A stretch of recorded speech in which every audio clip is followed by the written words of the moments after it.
amigos y amigas, who've come from so many areas. And this is where I know you all, from the chamber, from college, from Alpha Chi Omega, from volleyball, from travel. Eileen and I know a lot of you from Chorale, from Bridge, from writers groups, and of course our precious family members that are here today. So I just wanted to let you all know that we're really glad you came on board, and Steve's going to let us talk to you at the end of the meeting. Did you tell them that? I'm excited about that. Oh, you got to remind me. We've talked about so many things. What's the we're going to talk about other places to travel, but you're going to give away somebody could win a copy of the book. I know that, right? Is that was your idea? Yeah. Oh yeah, yeah. Actually, this is pretty cool, and I'm just going to share this if I can find it. Yeah, we've got a cool surprise at the end, and somebody's going to win a book, so that's great. So, anyways, keep on going. Yeah, well, just in the travel agency that you mentioned, I'm specialized in adventure travel, so that was the part that brought us into some of these adventures. Well, and I think that the two of you balance each other very well, because I think, Pat, you are this, seem to be more on the adventurous side, and Eileen, you are, I think, more on the historical side. Is that a correct assumption there? Actually, I probably score a 10 in adventure. Oh, you score a 10 in adventure. Do I have it backwards, or no, are you guys just? We're both adventurers. Okay, all righty. So, Eileen, I met you through Pat, and I know that you are well regarded in the world of Chamber of Commerce's internationally, and I know that that's also a second career for you. But tell the audience a few things about yourself before we get going. Yeah, I guess I ask myself, what will I do when I grow up? I've had a checkered career throughout my life. Started as a musician, did that for many years, have degrees in voice and musicology. Then I took up the role of chamber executive and ran another 23 years with that one. And now in my, quote, retirement, I've started a new business called The Forever Gift, My Pen, Your Story, and that is writing memoirs for people. I think that everybody is a story and deserves to have their legacy preserved. Some people don't like to write. I can help. So that's what I'm doing these days. I'm also president this year of my Rotary, which is a dear concern of mine, and a world traveler. I've been in over 50 countries. Wow. Well, I'm really excited to hear both of your insights on where you're going to share with us today. Okay, so we're going to get started here really soon, guys, but I know that we had a bunch of folks flow into the room who didn't hear my first message. So I'm just going to do a quick housekeeping, and then if you got a glass of wine, get ready. We're going to raise a glass, and then we are going to go on this virtual adventure together, and it's one that we all sorely need. And I guarantee we couldn't have done this without COVID-19, because these two ladies would be traveling on Memorial Day, and most of us would be too, but we're going to virtually travel today. And we do, all of us, want to extend our sympathy and to the families, all the lives lost during this terrible pandemic. And yes, I wish they could all be with us today. This is, yeah, and especially Pat and I, from being in the elder care world, which has been hit worse than probably any other segment, it's just devastating. So let's see. Okay, so folks, I see that everybody is using the chat to introduce themselves. I just want to remind you, and I'm going to go through and I'm going to cut and paste. If your message is directed to only panelists. Nobody else can see it. You got to use the little drop-down menu that's right above where you type your message in and select all panelists and attendees. This is one of those weird Zoom things that we that just takes getting used to. So just make sure when you're chatting, you use that drop-down menu. The other button that I want you guys to know about at the bottom of your page is the Q&A button. Is that any questions you have at any point in time, type it in there and we will address it before this session is over. And Philip has already used it. Thank you, Philip. And he says, greetings, Steve, Eileen, and Pat. This is Phil Church from Falls Church. So, so thanks for using that, and we will get started there. And then also, you can raise your hand and speak. And we have 2 people that have raised their hands already. So I'm just to kind of show you how this is done, I'm going to call on Joyce, whether she knows it or not. Oh, okay. I can't call on Joyce because she's using an older version of Zoom. So I'm calling on Phil and Karen Magley. Phil and Karen, can you hear me? Phil and Karen? Yes. Hey, thanks for raising your hand. Do you know these 2 fine ladies? I do, really well. Excellent. Did you have a question or comment before we get started?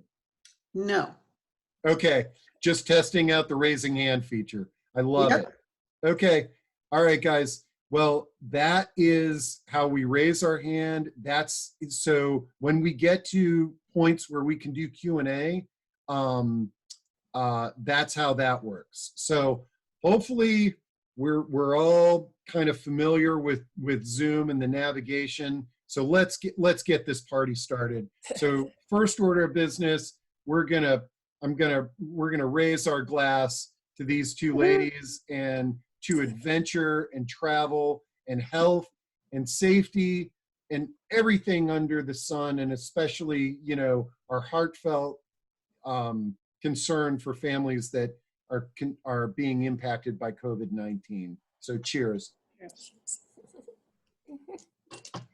And then Right. I thought, you know, let's just get traveling, guys. Okay. So where are we going today? All right. We're going to fly to Madrid. So we're going to land in- Spain. Okay. Now, you guys have traveled the globe. Is there any, like, why did you just throw a dart and say, let's go to Spain? Or is there some reason behind that? Well, I had read about the Camino from Shirley St. Michael's book. Shirley MacLaine's book. I'm sorry, Shirley St. Michael's, another story. From her spiritual pilgrimage, and I kind of wanted to do it the way she did it.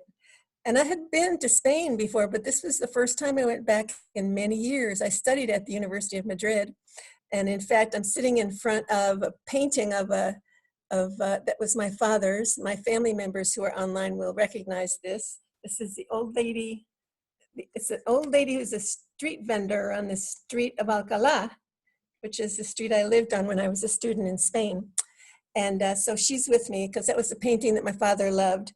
And he had in his office in the Madrid office. So Eileen, take us from Madrid. Sure. So 16 of us travelers gathered together under the auspices of Marley Tour Group. I had heard about them from neighbors who extolled their wonders, and they indeed were one of the best companies I've ever traveled with. So we boarded a bus in Madrid and we went north towards Galicia, which is the northwestmost province in Spain. Along the way, we passed a very famous, and I should say perhaps infamous site, which was the Mausoleum in the Valley of the Fallen that Franco erected ostensibly for the fallen in the Spanish Civil War, but some believe that it was his own personal mausoleum. There it is. it's a hard scrapple ride, and suddenly this hill appears with that big cross. You just can't miss the thing. I understand that Franco was recently removed from it.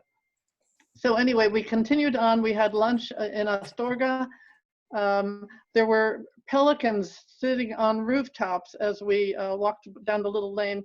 They too are pilgrims migrating across Europe at this time, so we thought that was cute. There were 4 sisters in our group, and they were from Malaysia. And we stopped at a little chapel on a hillside on our way into Saria. And this little chapel is world famous because it has Bibles from in every language possible. There's Esperanto and Braille and Quechua, and there was a Malaysian Bible, and they said that their family had donated that Bible. So that was an interesting correlation.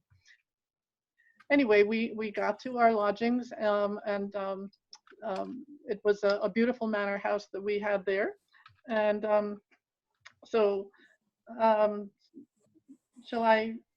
where shall we go from here?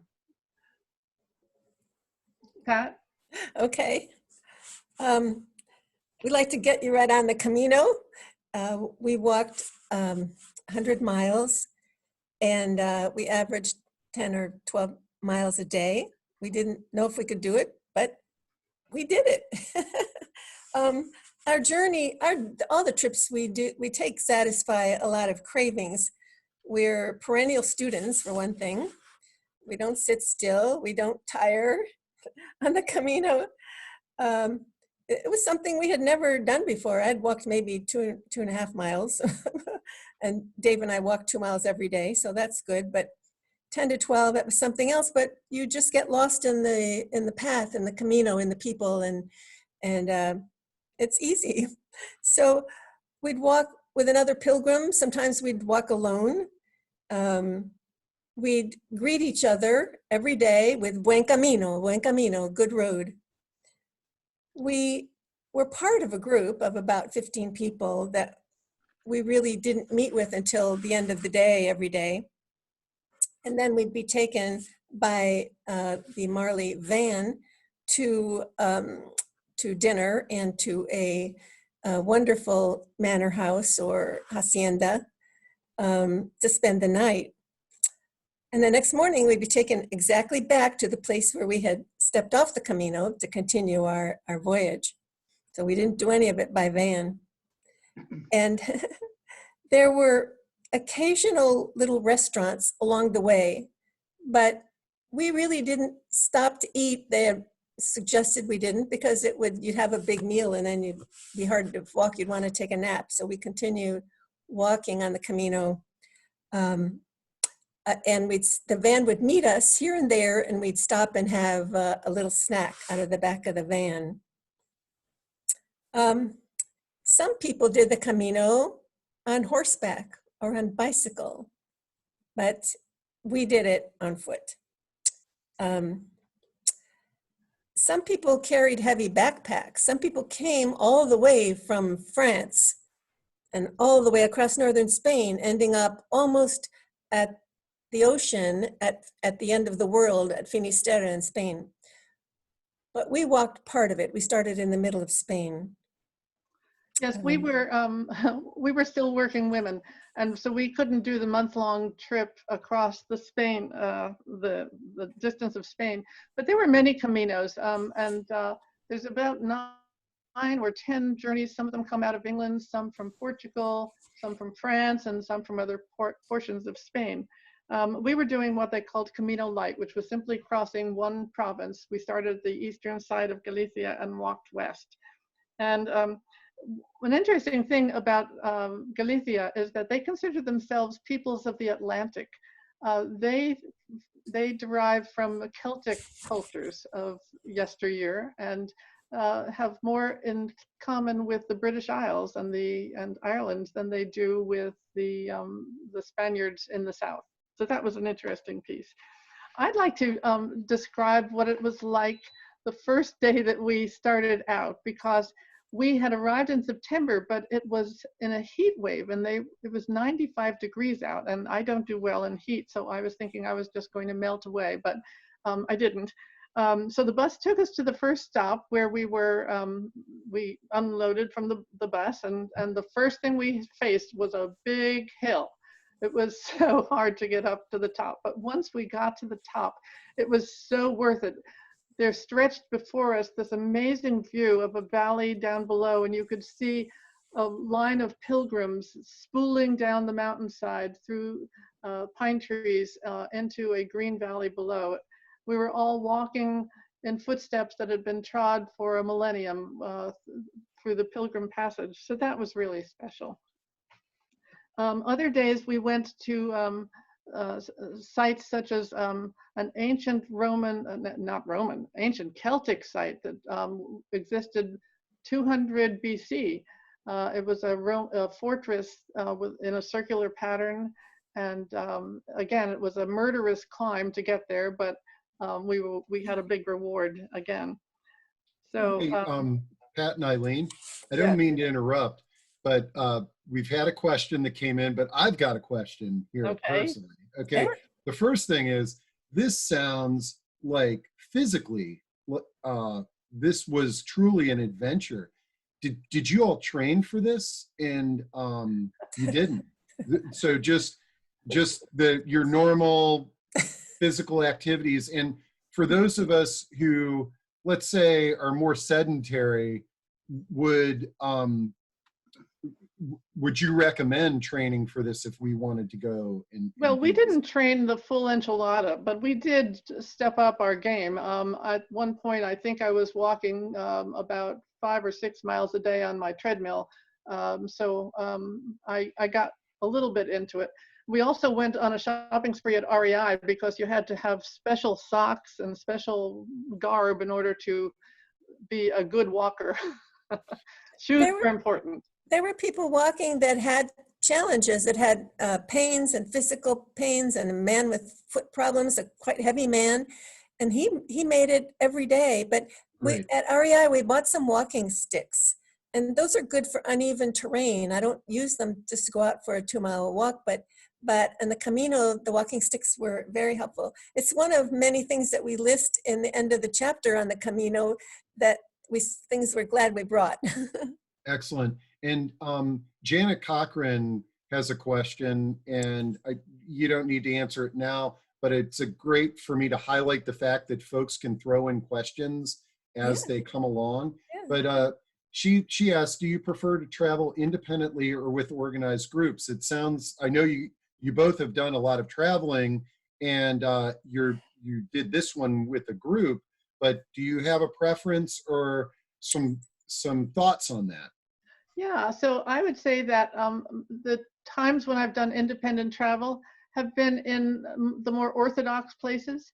But when I go out into the jungles of Peru, say, or walking the Camino, a guide was good. I didn't want to be one of those pilgrims that had to shack up with 16 other people in bunk beds in the pilgrim hostels that are lining the route of the Camino. So the lodgings at our age were important, and so it worked out well. Yeah, we thought after 10 miles we'd need to take a shower and have a comfortable bed. Great. And we are getting some requests for more photos and pictures. I know there are quite a few photos in the book, and we do have some other slides that we're going to be sharing. Okay, and then real quick, I'm just gonna Elaine is asking, what did you have to actually carry with you on these journeys? Sure. We had a water bottle. The backpack held that. The tour group gave us pagers so that we could reach them if we had any trouble. We had our walking sticks. I think I traveled with an extra pair of socks and our Camino shell. Oh, I have to talk about the branding of the Camino for a moment. Thank you, Pat. So the Camino has a color. It's yellow, and it's the scarf that I'm wearing here today, and there's Pat's. And there are signposts all along the pilgrim paths with these yellow shells, markers. which helps to keep people on the path. The logo or the icon is the shell. And the reason that it's a shell, there are different reasons, but the shell has a lot of striated pieces in it that then come to a unity of one at the edge. And that is meant to describe the many paths of the Camino, but they all arrive at the same place, Santiago de Compostela. There's also a myth that says that the body of St. James, for whom the town is named, had been on a ship. They were bringing his remains over to Spain, and the ship sank. But many years later, the body of St. James washed up on the shores, and it was covered in scallop shells. So again, the scallop became very important to the Camino experience. Great. I love the fact that we're getting audience participation, and I hope that's okay with you all. Oh, yeah. These are great questions, and that's the beauty of the webinar format is that it enables us to engage, and as opposed to somebody lecturing you, the audience is driving the conversation. And Lori Lenahan asks, how much did your backpack weigh? Oh, well, we didn't have an actual backpack, just a day pack. So it was light, Okay. whatever All you right. could So it was have a in your water lighter bottle. pack. And you might, Joy Rains may be sort of getting to the what you want to throw out at the end. And if so, just let us know. But she asks, were you changed in any way from your walk? Oh, before you answer that question, hold on a second, because I need some clarification. You referenced a pager and that you were working women. What year did you do this journey in? In 2016. Okay, alrighty. And they had pagers. Okay. So Joy says, were you changed in any way from your walk? That's such a good question, and I think we have different answers. I didn't know what to expect. The concept of walking alone gives one a large opportunity for great thoughts and deep thoughts, and perhaps changing into a deeper spirituality. And I found that I didn't have any huge aha moments at the end of it, but I had a lot of little experiences that helped me train into milder, more patient modes of being. I think that slowing down was one of the great lessons I got from the Camino. I would add that I learned a simplicity that's very useful right now during the pandemic when your world closes in, your world gets so narrow. I mean, I just remember vividly walking along a path all alone, passing gigantic fields of sunflowers all facing the sun. And then walking through the forest, the eucalyptus forest, and it fills your head with the eucalyptus aroma. And shining through the leaves are patches of sunshine, of light on the dark ground, which could be covered with pine needles or could be covered with little stones. And they made like you kind of want to just hopscotch and play. It was just a very simple and wonderful. It reminded me of when Dave and I did our bicycle trip across America. You just didn't have that much to think about except what was right around you, what you could smell and feel and see. And that part was beautiful and something that I keep craving. We also had a chance to meet so many interesting people, and they created their own memories for us. I mentioned the blind woman. There was a Belgian man who shared with me that he was walking a section of the Camino each year. He was in his 70s, and his plan was that at age 75, he would finish the journey and go on to Finisterre, which was considered the end of the world at that point. And so there was an Irishman with whom I got to discuss all of the issues of Brexit on a Camino walk. Yeah. So many. Tell them about the bookseller, Pat. Okay, yeah. So conversations, I just want to say conversations with strangers always involve, why are you walking the Camino? Before I get to the bookseller, I just want to mention there was one lady, young woman, and she said she was getting married in 3 weeks. And here she was walking the entire Camino from all the way from France. And I was curious about it. She said, oh, she just wanted to really remember what it's like and experience life as a single woman before she got married. So one afternoon, Eileen and I happened to be walking together that afternoon, and we heard some giggling up ahead and kind of whooping, and we wondered what was going on. And we came upon a handsome young Argentine man surrounded by a few women who were getting ready to leave. And he was offering free hugs.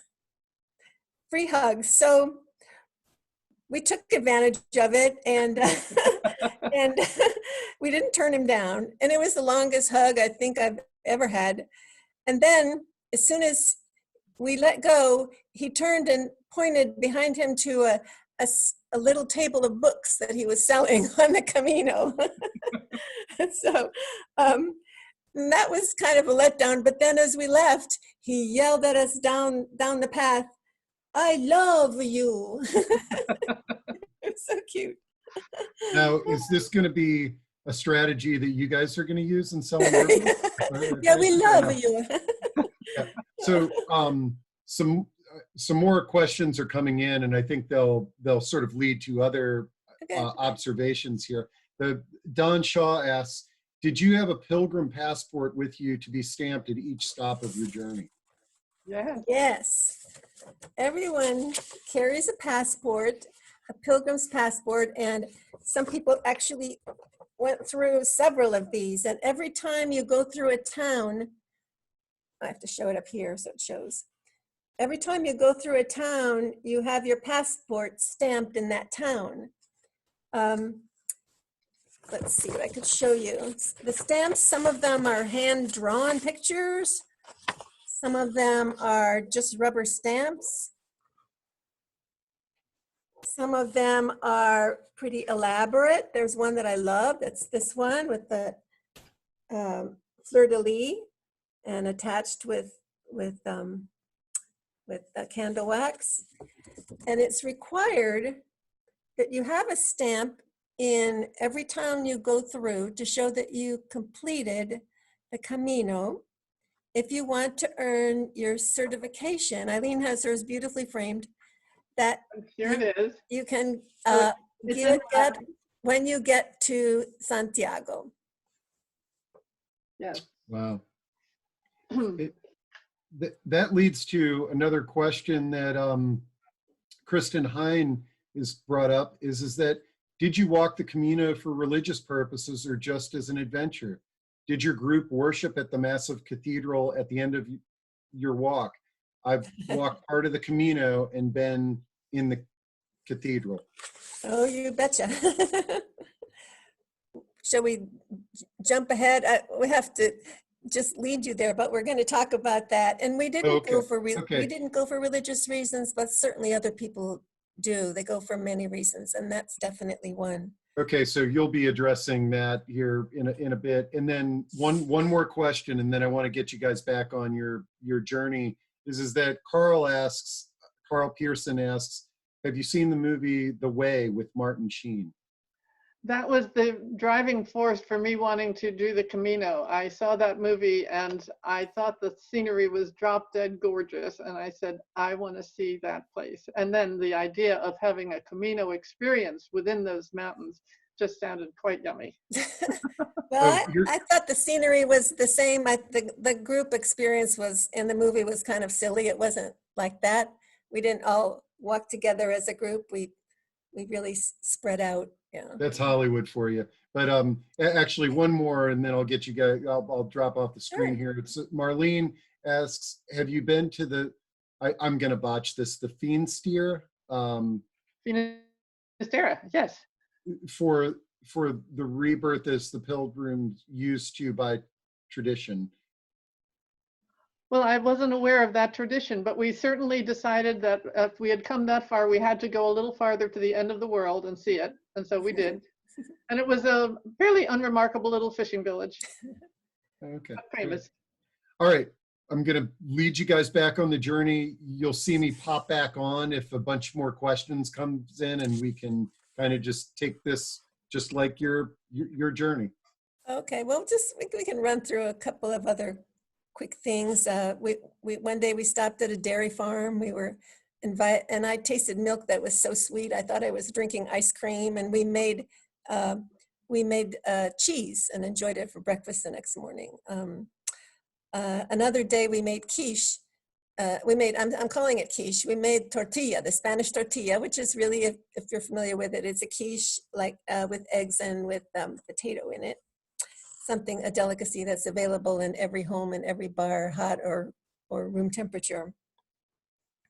And sometimes we had surprises. One day we arrived at a certain point and there was a picnic in the woods awaiting us. The guides had gone into town and had bought all of these beautiful sets of olives and cheeses and breads and meats, and it was in front of an old chapel, so very atmospheric.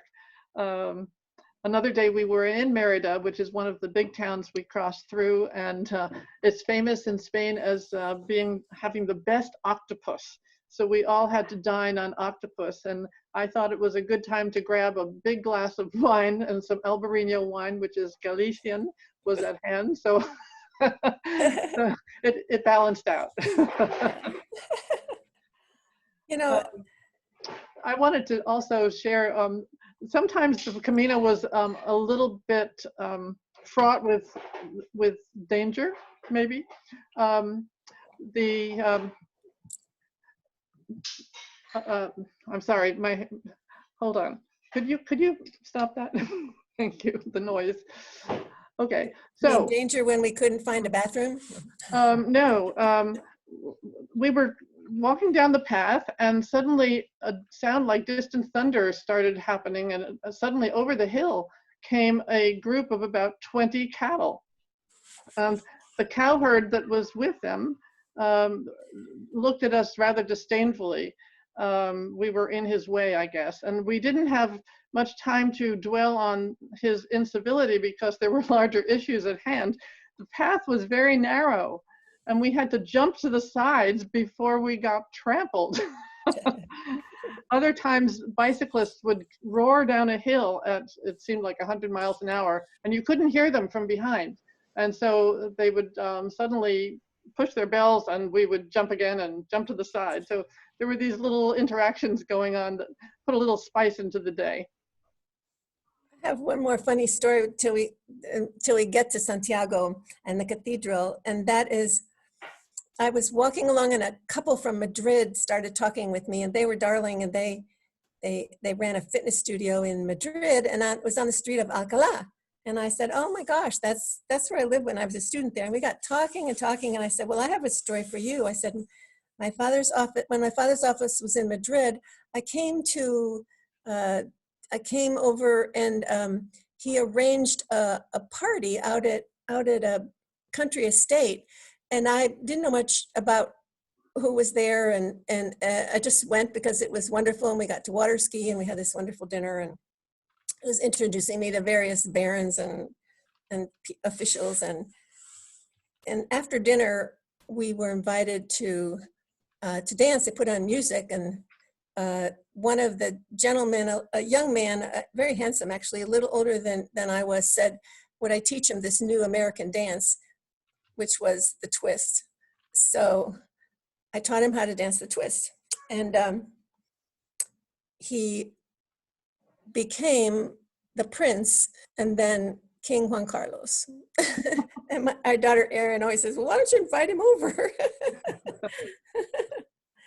Oh, there he is, yes.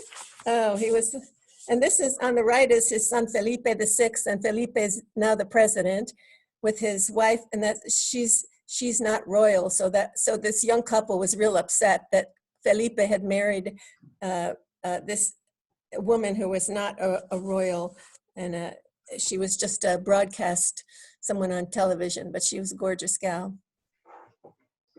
So you were asking, there was a question about the cathedral. I guess we should move along to that wonderful climax of our trip. So up at the Ponte de Gozo, right before we walk down to see the cathedral, we're on this cliff and there are statues of pilgrims pointing down, and it was very emotional, and it started to drizzle. The only rain we ever had started to drizzle, and we're walking down this hill, and the drizzle's mixing with tears because it's such an emotional time to get there.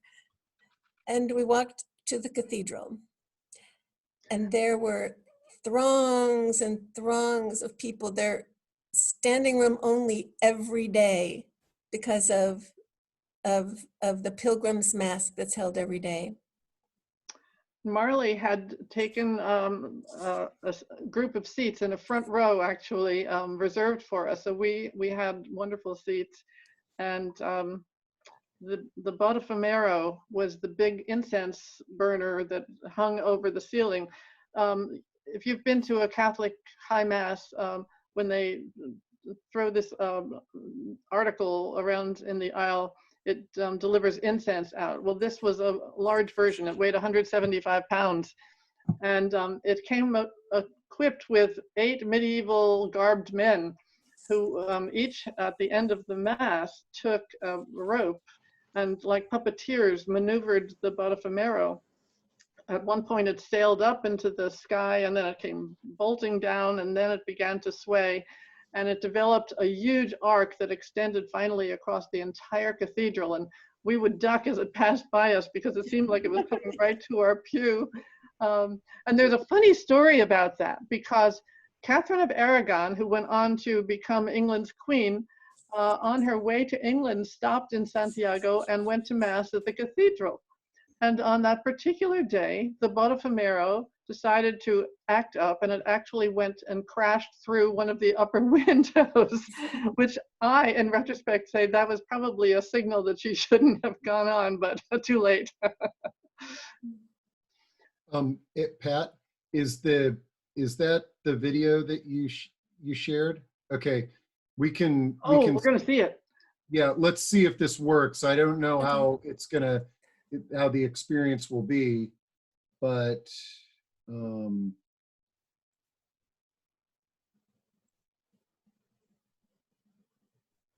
yes. They load it up with coal and wood and lift it up and give it a push.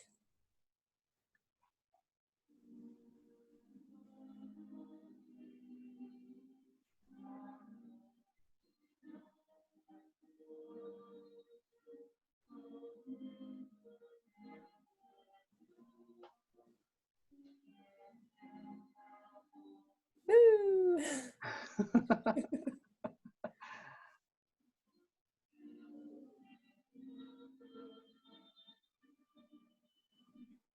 Notice the beautiful Baroque architecture in the altar space there.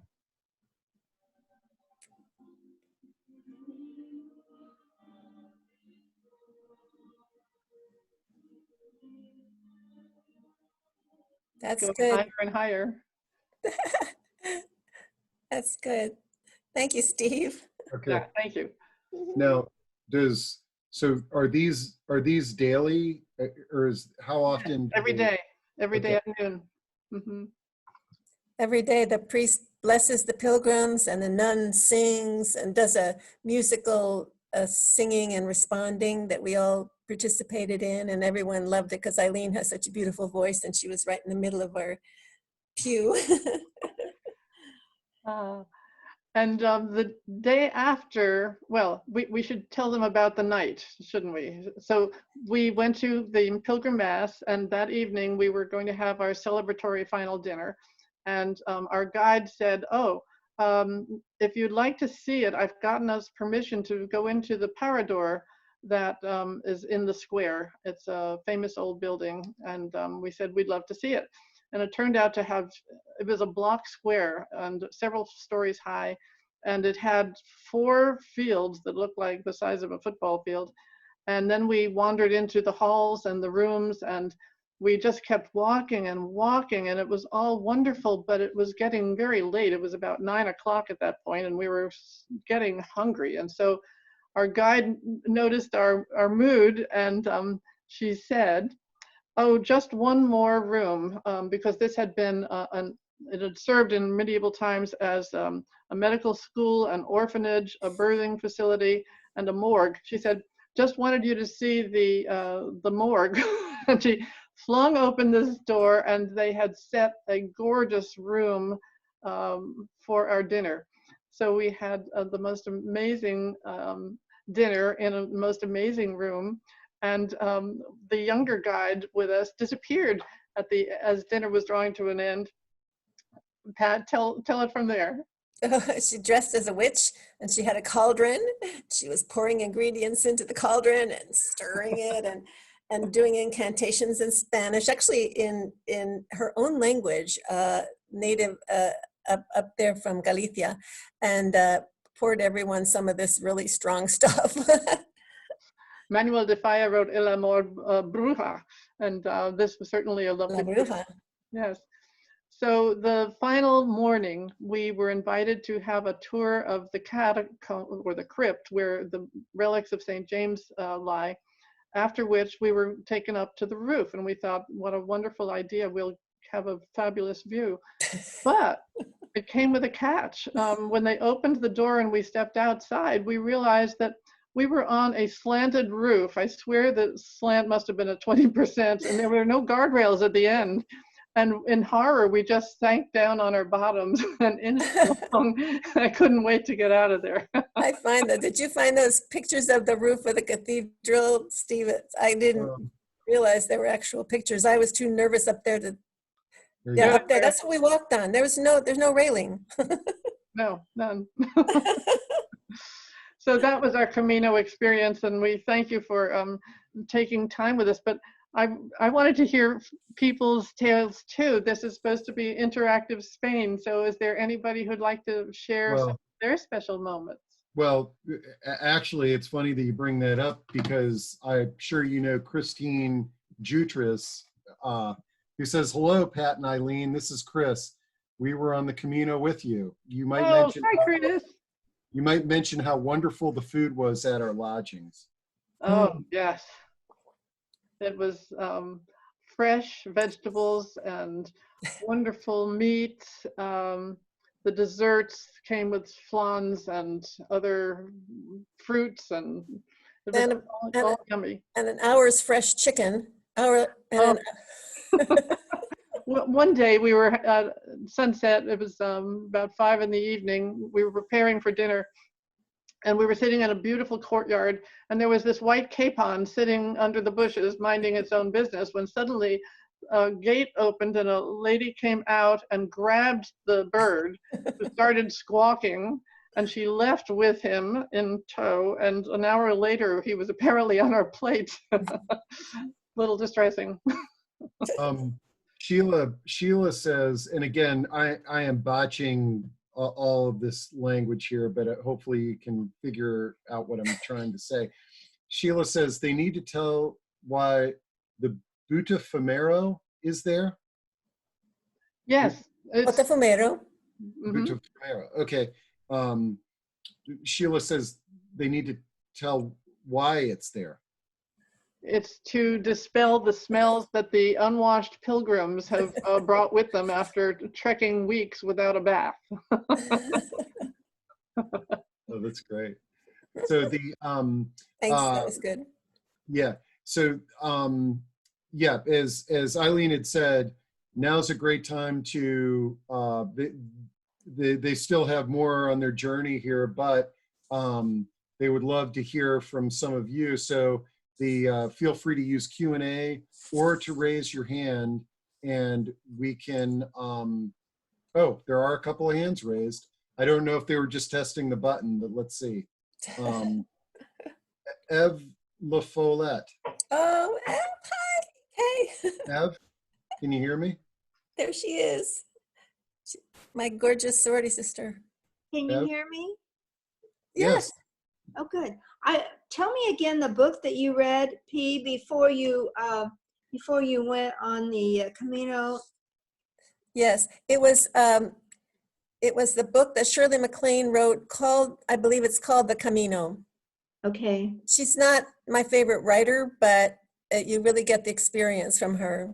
She wanted to sit under a tree and fall asleep and dream of past lives. I think she did that.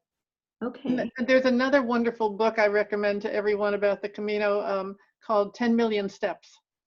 Okay. And I have one other question. That is, what is the movie? It's called The Way. Yes, with Martin Sheen. Okay, great. That's it. I'm loving this. You all are doing a great job, and Pat, you look great. You do too, but I just see your picture. I can't see you talking, but are you going to walk the Camino? Oh, I don't know. I would like to, but I don't know. I would like to, but I'm doubtful. Oh, someone's asking for the name of the travel group we used, and it's Marley, M-A-R-L-Y.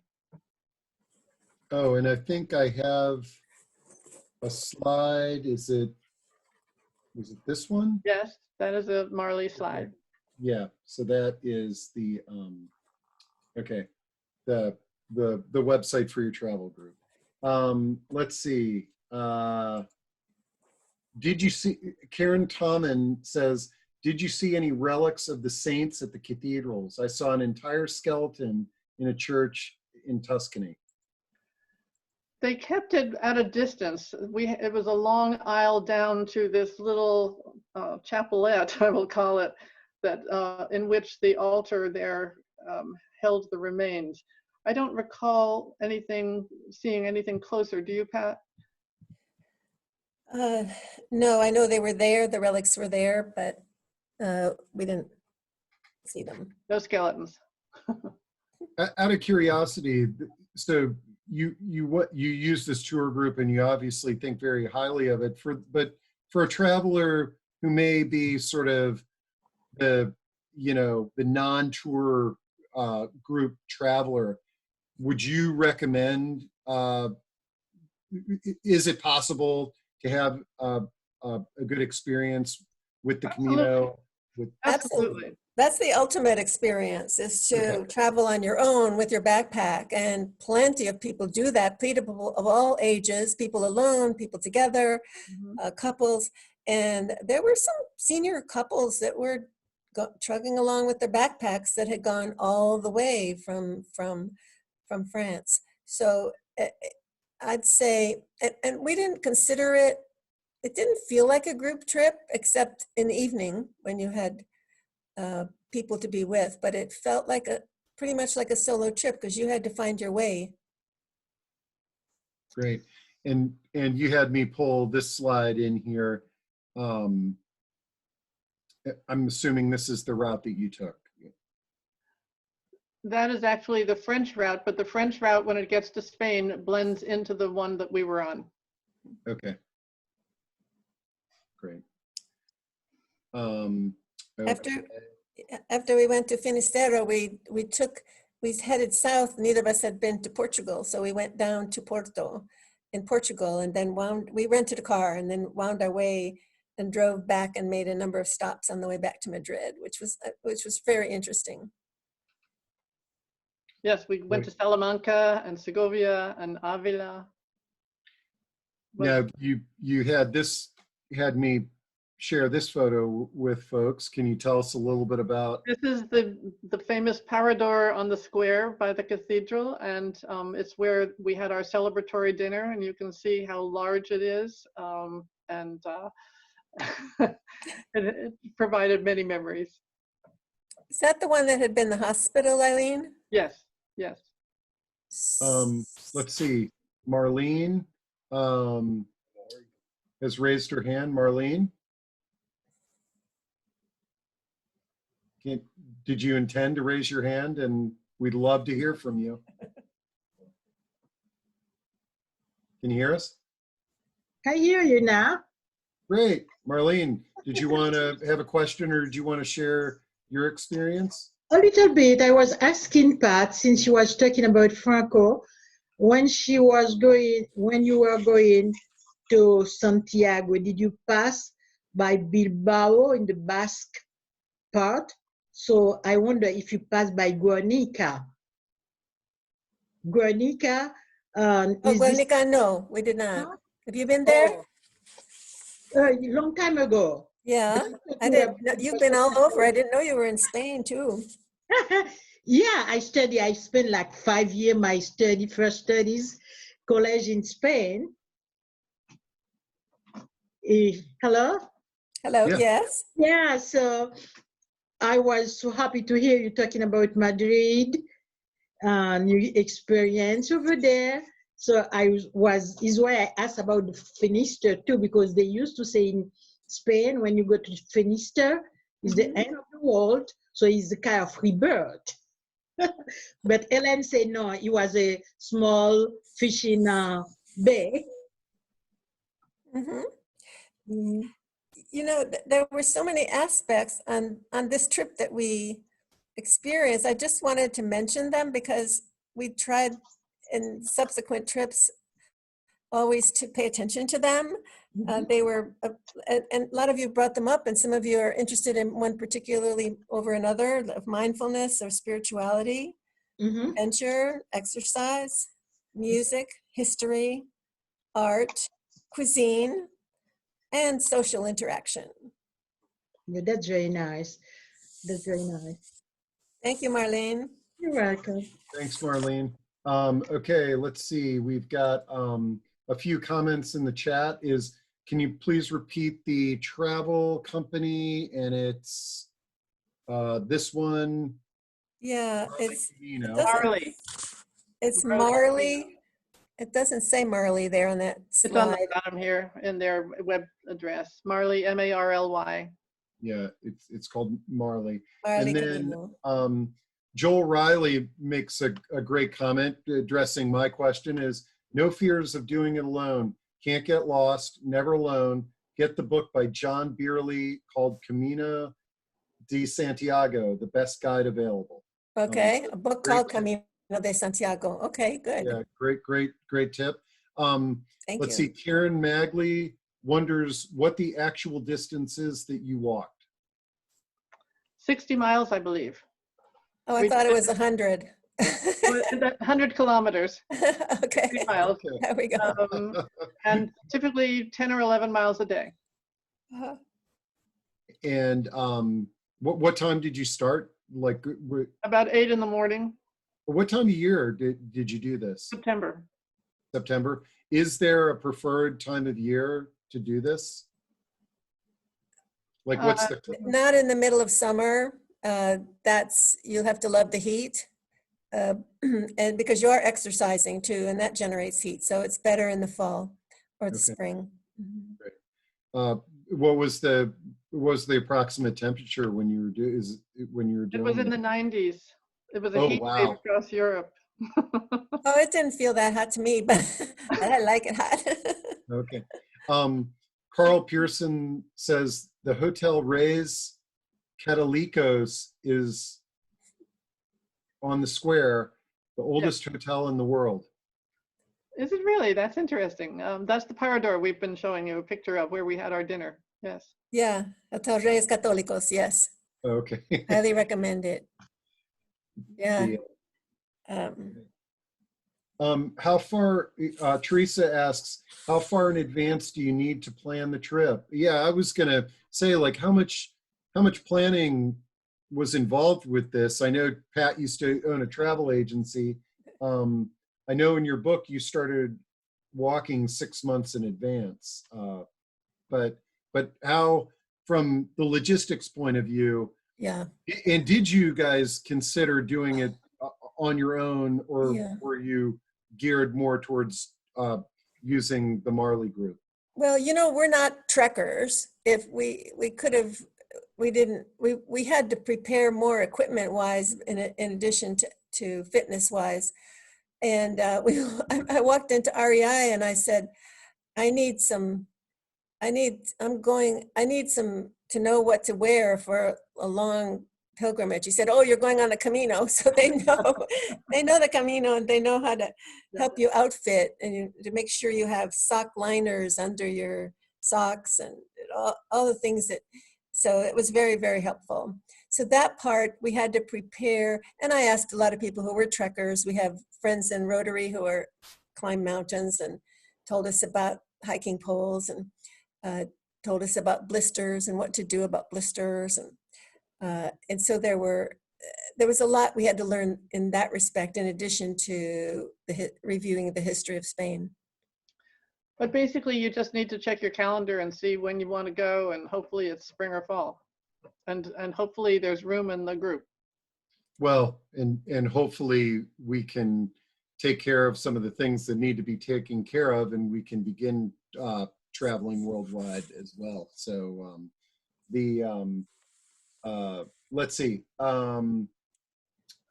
Okay, well, Steve, this format is so much fun. Thank you for setting all this up. This has really been great. yeah, let's see. Jeff and Mary Dunbar. Oh, well, Hey. somebody Hi, was guys. on here before I get to their question. Somebody who was in your group had made a comment earlier. How many people were in your group of that? I think there were that you 15 of knew? it. How many? At 15, I believe. And you knew all 15? We didn't know anybody. Oh, so the person that made the comment that said that they were with you, We you met them en route. Oh, that's great. Yeah. Um, Now, the two of you travel quite a bit, and I know that the thought is that we might do more of these around some other destinations. Is it normally just the two of you, or do you ever travel with others? Oh, we We have went to Costa trips. Rica with our husbands. Yeah. And our families. I took my family to the Galapagos. That's one of the chapters. Yeah, Oh, we nice. took our daughter to Peru. Mhm. Oh, nice. Okay, Okay. let's see. Okay, so Jeff and Mary Dunbar, who have enjoyed this session about Spain, are you planning on doing any more tours with us? And Yes. I'm glad you bring that up. We have a little poll to see what you guys would think about doing this again, and I'll put that up here in a moment, Jeff and Mary. And then let's see, Jeff and Mary also want to say hello to Ev from DePaul, where both Pat and I went to college. That's so wonderful. We're all getting together. Yeah. And Lori says, what's the adventure for next week? So here, why don't I put this poll up that asks people what you would like to talk about next. And Isla says, will you share the recording and the references? Yes, this is being recorded. And then Pat and Eileen, maybe you can sort of put together sort of a list of references on this talk, and we could follow up with email to everybody. All right. Actually, our references are in our book too. Oh, okay. Well, and I've got that slide up on the screen so everybody can order the book. But let's have some fun here, because it seems like you're getting all the congratulations. So that must be a signal that folks are ready to put down their wine and get some food in their stomach. So here is so I imported everybody's name into this wheel, okay? There was over 100 of you that registered for this. And so now we're gonna see who gets the free book, okay? So we're spinning the wheel here. Let's see who it is. And Eileen Gepford is the winner. Oh, Let me see if Elaine, holy cow, Elaine is on. So Elaine, I'm going to allow you to talk. Elaine, can you hear us? Yes, I can hear you. Thank you so much. Yeah, how about that? I love it when another traveler comes online with us. Oh, you know I'm a traveler. Oh, yeah. So Elaine, all what you need to do is just make sure to email Pat or Eileen your mailing address, and they will send you your free book. Eileen, that's Gary Gepfer's wife. I know. I Right. know. That's really great. All right, I'll bring one over to you. And I would like to just mention there's a screenshot of where the book is available if people are interested. I want to just put in a plug for the lulu.com site because they have a cheaper edition than does Amazon, which is currently only offering the hardcover. We don't know why, and we're having trouble getting an answer back. So lulu.com is a good bet for you right now. They have the better price. Amazon and Barnes and Noble carry it, so it's also new. They're just sorting it out. Who's going to carry what? Who's going to carry the Kindle or the ebook or whatever? So it's Great. all coming. Okay, well, congrats, Elaine. And it looks like I've got Mary Hart's raising her hand. Mary? Hi, Mary. Mary? Mary Hart's. Hi, Mary. So someone did ask, could we get it from our local bookstores, the indie books, and that's Okay, we should be unmuted now. Hello. Yeah. Hi, Okay. Mary and Ted. Yeah. Hi. I wanted to add that we've been on many trips with you and Marshall, Yes, to the Dolomites and Venice and all kinds of different places. that's right. You're our traveling buddies. Yeah, Well, I hope you enjoyed today's session. we did. We did. We It's did a place indeed. I've never been. We've been to Madrid and Toledo when we went with the Run by Singers and sang in the cathedral at Toledo. That was a lot of fun. Yeah. Oh, I'm sure it was. Wonderful place. Yeah. So thanks for sharing that. One thing. Okay, so first off, hopefully everybody can see the poll results, and it looks like Galapagos won as the place that folks would like to go to next, with Turkey being a close second. So we'll let Eileen and Pat figure that out. I think one thing that I observed, and again, one of the things I'm taking the bullet for anything negative that went on today. That's why they brought me on. These ladies can do no wrong, okay?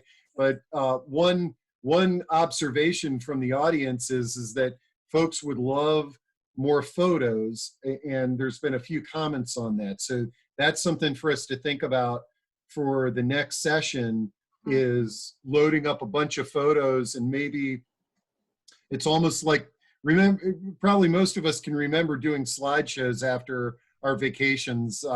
You'd have the slide projector and everybody would talk about the pictures. So do you have that? If you don't have that email I sent you from Marley, they actually sent all the photos of our trip. So people would like to ask for it. I'd be glad to send it to them, and they can that's take their awesome. time and look through the entire Run by trip. singers, does they collect. And I see that someone has just messaged the Scrawl Books in Reston is carrying the book. Oh, excellent. It's a great bookstore. We're supposed to ask you if when you get the book, if you would, we invite you to put in some sort of comment, some sort of Good. review online. It would really be fun. It's something I've never asked for before, but we're supposed to. They tell us that in our writers groups. Well, absolutely. With all of the online booksellers, the more comments and reviews that you have, the better that it'll work. And I think for a book like yours that's on travel and is, you can see where it would be very interesting to a lot of folks. All right, well. Shall we we've got- say that Galapagos is next Friday, Pat? Oh, you're gonna do every week, all right. Yeah. You're- Okay, well, Still you know, pandemic you're time, either you gonna know? put me to work or I'm gonna figure out how to train you guys to do this on your own. So, but this was really enjoyable. I really enjoyed myself, and I think your audience did too. So Thank you very much, Steve, and thank you all Your for sharing the expertise. moment with us. It was Great. great. Did you say that we could stay online and some of us talk with each other? Absolutely. So let's just say that the event is officially over. However, if you would like, let me stop sharing my screen. What I'm going to say is that if you would like to now transition to more of a kind of a Zoom discussion where you can see and talk to each other, what I'm asking the people in the attendee side is just raise your hand. Press the button to raise your hand, and I will move you over, okay? So Mary is the first one. So I am going to promote Mary to a panelist. I'm going to promote Phil to a panelist. So I'm promoting everyone over who's raising their hand, and then we will be able to share your video, and you can just kind of have a chat. Just so you know, everybody knows while I'm doing this, the reason that you don't want to do this type, like a traditional type Zoom meeting, generally with more than 20 people, it gets unwieldy. And so that's why we did the webinar format. But at the end here, we can have a lot of fun, and folks can kind of just meet and chat. Hi, Pat. Want to say hi? Hi, Marilyn. Hello, everybody. Hello, How's your everyone. new Hi. Rotary Club in Hi. Los Altos, California? I know. Thank you. I've got to go up to, I have another Zoom meeting in 3 minutes. I'm working today. It's only 3:40 here. You guys did a great job. Yeah. Thank you. Well, See you later. send us some good speakers from that you recommend that we can listen to on Zoom. Okay. Our Rotary You meetings. too. You too. We'll trade good ideas. Okay. Okay. Love you, Pat. Love you. Bye-bye. Bye. Okay. Hi, Pat. Hi. It's Mike Bierman. Oh, yes. Darn it. You're in Vieques and I'm not. I've been here since mid-March, got stuck in the lockdown. I'm really mad about that. I wanted to be in Vieques during the lockdown. It's been a beautiful place to be, I can tell you that. Where are you staying? Well, June and I are buying a house, and that's the view from my terrace where I am. Oh, do you have a guest room? Of course. For you. I love Vieques. Beautiful. It's beautiful. So we're having a good time. June's been staying in Virginia with the dogs, so I've been down. Okay. Okay. I hope she's And nice. on I with think us. we're going to sign off. Yeah. All right. Good to see you. Bye-bye. Dunbars have to sign off too. Okay. Bye, Dunbars. Thank you. All right, thank you. Wonderful. Okay, I'll let you go then. My battery is about gone, so. Yeah. Oh, thinking of you, Mike. Yeah. Okay, bye-bye. Pat, can you hear me? Hi. Oh, now I can see everybody. I opened it up. Kathy Parisi. Oh my goodness. Look at this. Oh, Hi, Kathy. Oh, and I see Sandra Taylor there, somebody I actually know. Sandra. Nice. That's great. Lori's there. Hi. Hi, Pat and There she Eileen. is. I just Okay, hi. wanted to say hi. And today was the day we were supposed to go on the Encore Ireland trip. Oh, that's You know, right. so that obviously got canceled. But hopefully, you know, we'll be able to do something like that again next year. So yeah. But thanks for doing this. It was a lot of fun. It was great to hear about all your travels, and I'm looking forward to next week for the Galapagos. Bueno, I may not have okay. said that right, but Oh, 2 Spanish destinations in a row. all right, well, have a great weekend, and I'll see you next week. Okay. Okay, bye-bye. Bye. All right, Steve, many thanks. Thank you, Pat. Good to see you. Hi, Ev. Do you in touch with any Oh, more good to sorority see you. sisters? Are there any, is Jane on with us by any chance? No, I don't see Jane. I don't know. This is the first time that I let Steve rob my my address book, so I don't know some of You the. don't I'm not sure everything transferred, so Okay. maybe I don't Well, have it. Maybe I could You ask her did to send me her such a email. great job. I loved it. And I'll put it down on in my date book for next week. It's so good to see you, P, especially, but you both did a great job. Yeah. You always had beautiful long hair. I just cut off my ponytail and cut both Dave's and my hairs. Oh my gosh. No haircuts for me till June 10th. Here we go. Okay, I'm leaving. Love you. Mwah. All right. All right, guys. Okay. Kathy, wow. I say cheers to everybody. Karen, Oh my good to see gosh. you. Are you Sandra. staying out of the water in Los Altos? In Aptos? I can't hear you. You're Oh, here. muted. There. There. I unmuted her. You can talk now. Okay. Oh.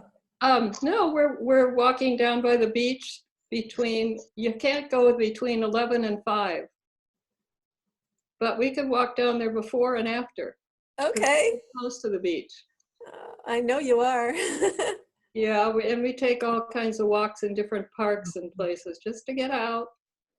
I'll look forward to Los Galapagos next week. Oh, good. Good. Sounds good. Look forward to seeing you. I remember your piano. Yeah, there it is. 1881 Steinway. Wow. See you all next time. All right. Okay. Bye. Bye-bye. Thank you. Yeah.